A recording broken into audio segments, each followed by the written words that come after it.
हरे कृष्णा, राधे राधे। आज की इस वीडियो में आप सुनेंगे अपरा एकादशी का व्रत कथा और इसके महत्व के बारे में। हिंदू धर्म में एकादशी तिथि का विशेष महत्व है।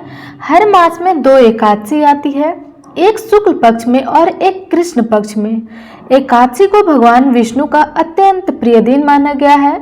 इस दिन व्रत एवं उपवास करके नियम और भक्ति से भगवान विष्णु की आराधना करने से मनुष्य के समस्त पाप नष्ट हो जाते हैं तथा मोक्ष की प्राप्ति होती है।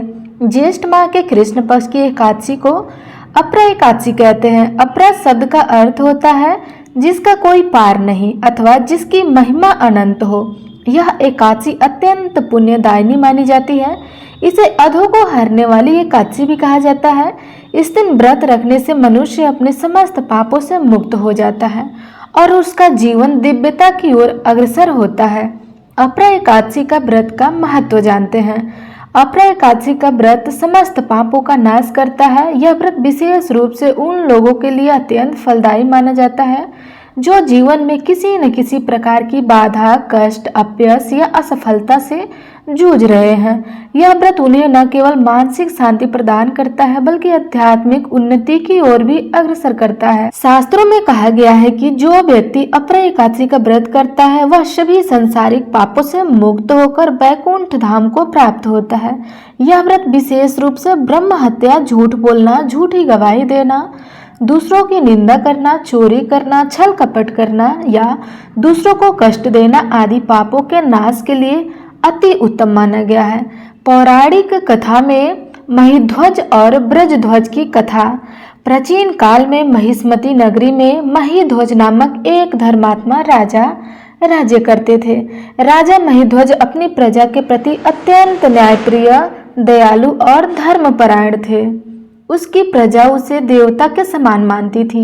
वह प्रतिदिन प्रभु की पूजा करते थे, धर्म का पालन करते थे और प्रजा के कल्याण के लिए कार्य करते थे। परंतु उसका छोटा भाई वज्रध्वज उसके गुणों से ईर्ष्यालु और दोषपूर्ण था।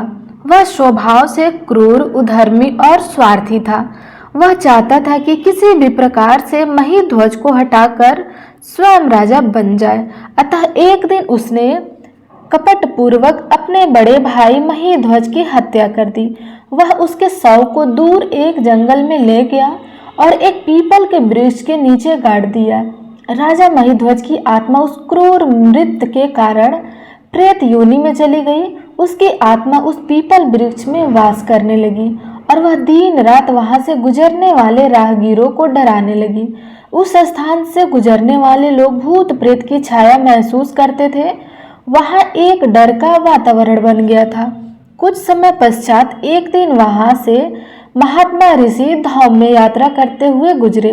जैसे ही वे पीपल वृक्ष के समीप पहुंचे, उन्होंने भूत आत्मा की करुणा चमत्कार सुने। उन्होंने अपने योग बल से जान लिया कि यह किसी असमय मरे व्यक्ति की आत्मा है जो पापों के कारण प्रेत योनि में भटक रही है। ऋषि धौम्य ने वहां ध्यान किया और प्रेत आत्मा को पुकारा। तब राजा महिध्वज की आत्मा प्रकट हुई और उसने अपनी पूरी कहानी सुनाई कि वह एक धर्मात्मा राजा था जिसे उसके छोटे भाई ने छल से मार डाला और शव को वहां गाड़ दिया। उसकी असमय मृत्यु और उधम शरीर का अपमान होने के कारण वह प्रेत बन गया और शांति नहीं पा सका। ऋषि धौम्य को उस आत्मा पर करुणा आई। उन्होंने उसे मुक्त करने का संकल्प लिया। तब ऋषि धौम्य ने ज्येष्ठ कृष्ण पक्ष की एकादशी का व्रत किया, अर्थात अपरा एकादशी का। उन्होंने पूरे नियम और विधि पूर्वक उपवास, पूजा, जाप और रात्रि जागरण किया। द्वादशी के दिन उन्होंने व्रत का पारण किया और सारा पुण्य राजा महिध्वज की आत्मा को अर्पित कर दिया। ऋषि के व्रत और तप के प्रभाव से राजा महिध्वज की आत्मा प्रेत योनि से मुक्त हो गई। दिव्य रूप धारण कर उसने ऋषि को धन्यवाद दिया और स्वर्ग लोक को प्राप्त हुआ। इस कथा से यह सिद्ध होता है कि अपरा एकादशी व्रत का पुण्य कितना महान होता है। यह व्रत न केवल जीवित व्यक्तियों के लिए लाभकारी होता है बल्कि मृत आत्माओं की मुक्ति में भी सहायक हो सकता है। अपरा एकादशी व्रत की विधि के बारे में जानते हैं। इस व्रत को विधि पूर्वक करने से ही इसका पूर्ण फल प्राप्त होता है। इसकी व्रत विधि इस प्रकार है। दशमी तिथि को सात्विक भोजन ग्रहण करें और रात्रि को ब्रह्मचर्य का पालन करें। व्रत का संकल्प ले कि मैं अपरा एकादशी का व्रत करूंगा या करूंगी। इसके बाद ब्रह्म मुहूर्त में उठकर स्नान करें, शुद्ध वस्त्र धारण करें और व्रत का संकल्प करें। इसके बाद भगवान विष्णु की कृपा हेतु घर के मंदिर या पूजा स्थान को स्वच्छ करके भगवान विष्णु की मूर्ति या चित्र स्थापित करें। विधि पूर्वक पूजा करें। धूप, दीप, पुष्प, नैवेद्य, जल आदि से पूजन करें। विष्णु सहस्त्र नाम का पाठ करें अथवा ओम नमो भगवते वासुदेवाय मंत्र का भी जाप करें। व्रती दिन भर उपवास रखें। यदि संभव हो तो जल तक ना लें, नहीं तो फलाहार कर सकते हैं। रात्रि में भगवान विष्णु की भजन कीर्तन करके जागरण करें और द्वादशी तिथि यानी अगले दिन द्वादशी के दिन स्नान करके भगवान की पूजा करें। ब्राह्मणों को भोजन कराएं और यथाशक्ति दान दें। इसके पश्चात व्रत का पारण करें। फल, मिठाई आदि से।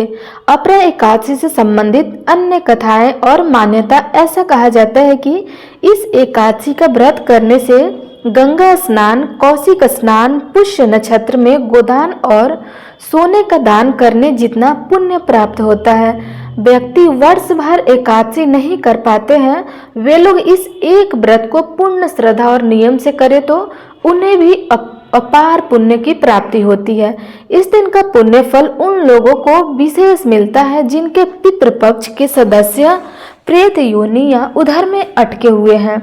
उपसंहार: अपरा एकादशी केवल एक धार्मिक अनुष्ठान नहीं है, बल्कि आत्मशुद्धि और ईश्वर भक्ति की एक महान प्रक्रिया है। यह व्रत व्यक्ति को आत्मिक बल, पुण्य, शांति और मोक्ष की ओर ले जाता है। इसके माध्यम से हम अपने पापों का प्रायश्चित कर सकते हैं और अपने पूर्व जन्मों की आत्मा की शांति हेतु भी योगदान कर सकते हैं। भगवान विष्णु की कृपा से जो भी इस व्रत को श्रद्धा, नियम और भक्ति से करता है वह इस लोक में यश, ऐश्वर्य और प्रलोक में मोक्ष प्राप्त होता है। ये रही अपरा एकादशी की व्रत कथा और उसके महत्व के बारे में। दोस्तों, यदि आपको हमारी वीडियो अच्छी लगी हो तो लाइक, कमेंट अवश्य करें।